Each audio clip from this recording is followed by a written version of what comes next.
We are live. So, welcome to my live stream on my Facebook page. My name is Seem. I wanted to talk about today how much fat you should consume daily on a ketogenic diet. All of it. The ketogenic diet is advertised as mostly a high-fat diet. You should add a lot of these different oils and butters to your foods because it's ketogenic, and when you're on ketosis then you're using fat for fuel. But at the same time it can create some false ideas about what it actually means and how much fat you should actually consume. Yeah, if you can share with someone who is who could benefit from this information or who is struggling with the ketogenic diet, because it's not that complicated once you learn a few of these simple principles. But maybe let's start off with some fundamentals in general. How much fat should you consume on any diet? What is the recommended daily intake of the macronutrient fat? Well, the American Heart Association prescribes that you should stick to around 20 to 30% of your daily fat intake. At the same time, there are some high carbohydrate vegan diets that say that you should limit your fat intake to only 10%. And on the flip side, there's the ketogenic paleo community that says that the majority of calories should come from fat, up to like 60 to 80%. So there is a lot of conflict going on here. Is butter a carb? Yes. What are the fundamental or the basic needs of your physiology? Fat is an essential macronutrient. Let's start from there. Like fatty acids and amino acids, they're essential for survival. You need a certain amount of fat per day to carry out your hormonal, to carry out some of the other metabolic processes, and to also repair your cells. The majority of your brain is comprised of fat, and also the other cells of your body, the mitochondria and the tissues in your body, they're also made of fat. And what's even more crazy about this is that you're actually made of the fat that you ate. Your body uses the fat that you eat to build new tissue. 48% body fat. For instance, if you do eat very inflammatory fats like sunflower oil, canola oil, margarine, then you're using inflammatory building blocks. What it should tell you is that if you want to have a healthier body, if you want to have a stronger body, then you should also consume quality fats. I can't believe. I think it may have been real butter. What's the minimal daily recommendation of fat? It's been suggested by the dietary recommendations that your fat intake should contribute to at least 15% of your daily caloric intake. Anything lower than that for longer periods of time, they're gonna lead to some hormonal imbalances and other nutritional deficiencies. So you don't want to be consuming any less than 15% fat on any diet. And on a standard 2000 calorie diet, that would be around 40 to 50 grams per fat per day. But what about the ketogenic diet? The ketogenic diet completely flips the situation. Carbohydrates should be kept around 5 to 10%, protein moderate, somewhere around 20 to 30%, and the rest of your calories should come from fat. But these percentages, they're quite arbitrary.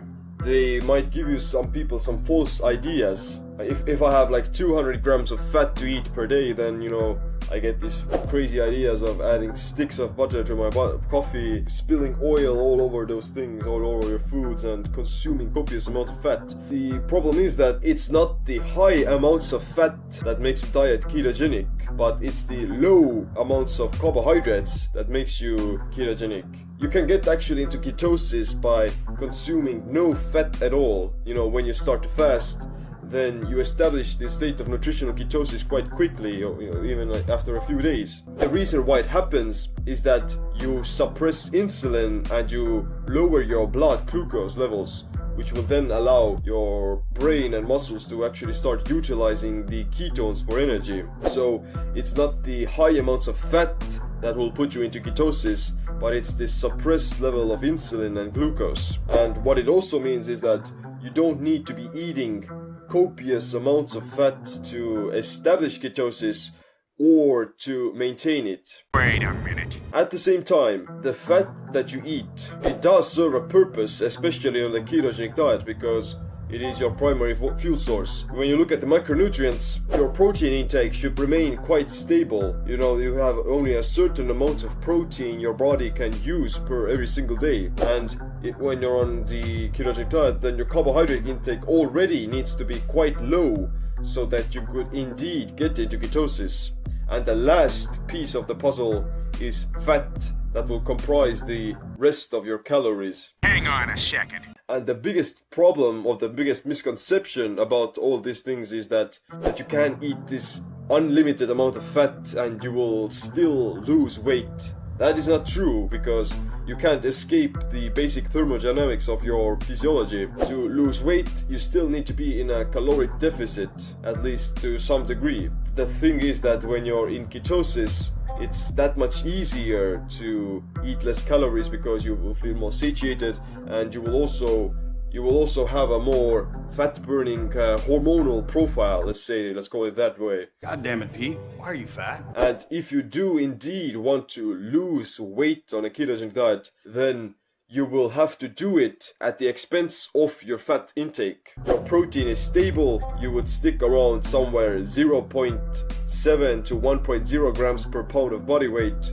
Then your carb intake is also limited. You have to be in a very restricted carbohydrate intake, about 5 to 10%, which is around 30 to 50 grams net or so. And the last is still the fat. You base your fat intake around how big of a deficit you want to create with your diet, how much fat you want to lose. I'm not fat. To be honest, creating a caloric deficit on the ketogenic diet is actually one of the healthiest ways of doing so, because your body is already geared towards utilizing its own stored adipose tissue as energy. When you're on a regular carbohydrate diet that doesn't restrict carbohydrates, then you're using glucose as your primary fuel source, and whenever you're in this caloric deficit, then you begin to burn some fat, to some degree, but at the same time your body's gonna start searching for some glucose. Where can I find some glucose? And the next best thing it can find is protein, and it will turn it into more sugar. So gluconeogenesis is driven by demand, not by supply, which means that your body will only start to break down its own tissue whenever it feels the need to. And when you're in a caloric deficit on a non-ketogenic diet, then the demand is there. Your body is screaming for energy all the time. And you're gonna break down your own tissue. First time in my life I'm Pissed off! But if you flip the switch and get into ketosis, then the story changes again. You're running on different fuel sources, and you will have access constantly to your adipose tissue. You're like tapped into the source of supply or the source of energy constantly, 24/7. And that will also allow you to create a caloric deficit more easily, and it will be healthier for both your muscles and your overall metabolism. These crash diets, they usually happen only on low-fat diets, where people get so hungry, both physically and mentally, they are basically starving themselves. Okay, that's it for my live stream today. I just wanted to share you the message. Check out my YouTube, I have some podcast episodes that are coming out as well. Thanks for watching, click the like, stay ketotic and stay empowered.